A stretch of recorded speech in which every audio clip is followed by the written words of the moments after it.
Yeah, I think it does. Feels like home. The first few training sessions obviously was just bizarre to be back at the club, and obviously being able to look down at the academy where I used to train, even doing like my first interview with you in the tent, spent hours and hours as a young kid training in there 3-4 nights a week. So just being back in them surroundings and obviously back at St James's for the home games with being part of the squad and obviously playing there in the cup, it definitely feels like home.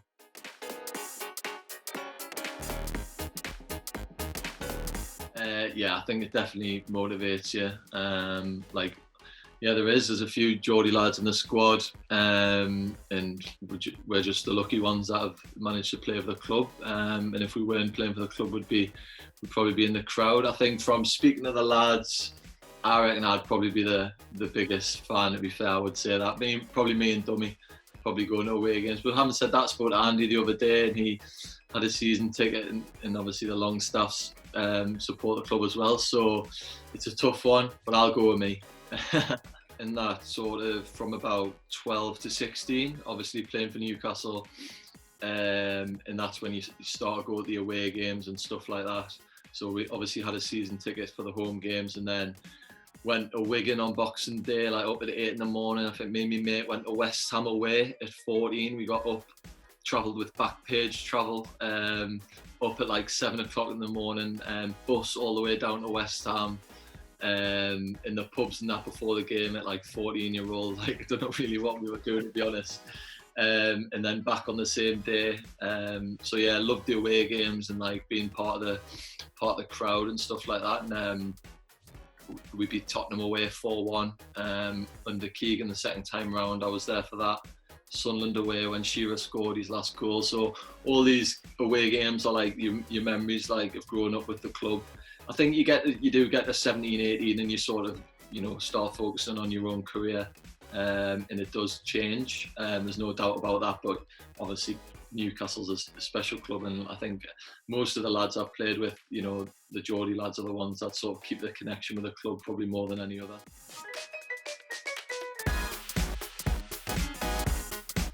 Yeah, well, I really should say Harp, shouldn't I?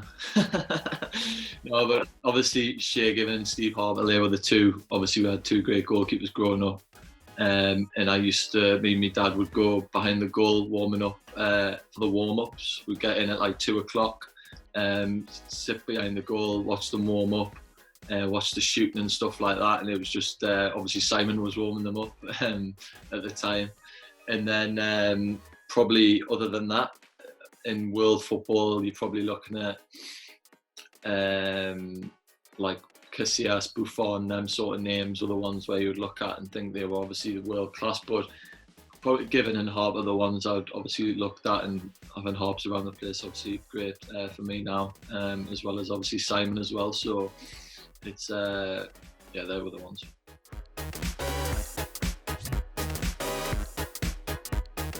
A bit of both. I was obviously excited for the penalties. It's obviously a goalkeeper. It's a chance for you to help your team get through. I didn't realise, obviously, the Newcastle record until after the game. I've got a good record on penalties in terms of in games. I think my record's really good. Saved quite a few at Motherwell. Penalty shootouts a bit more mixed, but I always fancy myself to save one, obviously, if you go the right way. But you do study them, or you get as much information as you can in terms of like if lads have took them before, where they go and things like that. And then sometimes the one I actually saved, I just decided to go that way from his run up. So it's a bit of everything. But I was confident, obviously managed to save one, and we got through the game.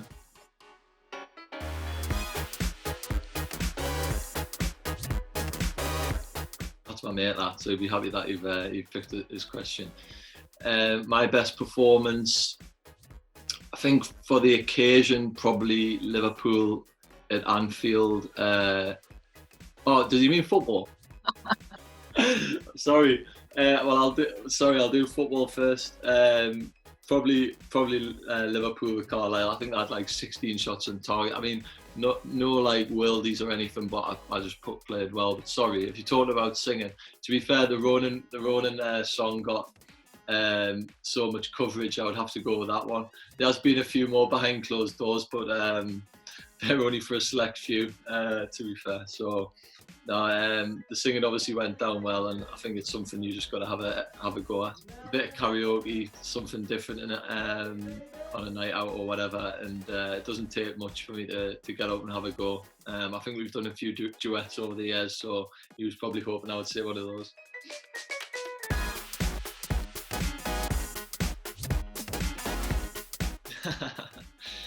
No, Robbie was unbelievable. Had a great career, and obviously that's going back to Blythe. We had a great dressing room. We had a good run of games when I was there, and I think we just missed out on the playoffs and in the Conference North that season. And I know he's just left the club, and he's had a fantastic career. But best player I've played with, obviously there's to come up to this level with Newcastle. There's some unbelievable players. Obviously, pure talent-wise, obviously St Maximum does some unbelievable things, and I think John Joe as well. He's passed the range of passing on the ball, but everyone's got their own strengths in this team.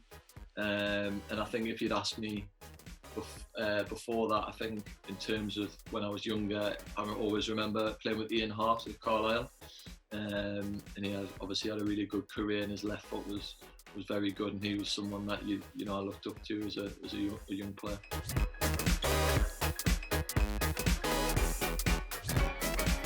Yeah, absolutely.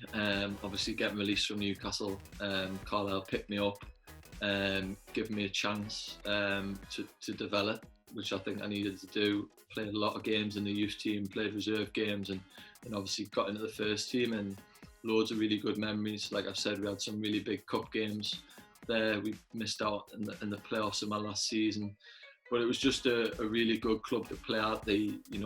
When I was there, I was lucky enough to be in there at a time when they did bring young players through and give us a chance. So at the time, there was a lot of lads where we were just mates really, and we were allowed time to sort of play and get that experience at that level. They were doing really well in League One when I first went there, and I think that's the level they'll strive to get back to. So hopefully we'll see them back at least there one day.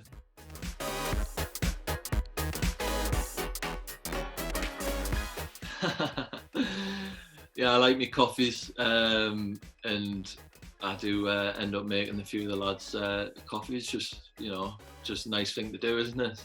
He wouldn't know that. Miserable guy, doesn't help anyone but himself, so he wouldn't know.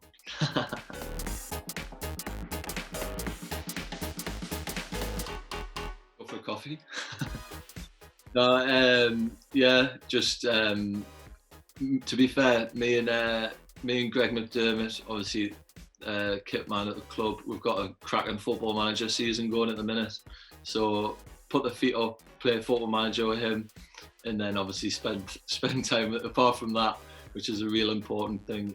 Just time with the family and just relax. Obviously, we might not train for long, which my girlfriend reminds me quite a bit, but it's obviously hard physically, and you've got to rest and recover in between that. So being back home now, it's obviously grateful to have my family around me and friends and things like that. So just catch up with them and obviously rest and recover in between training and travelling for games and things like that.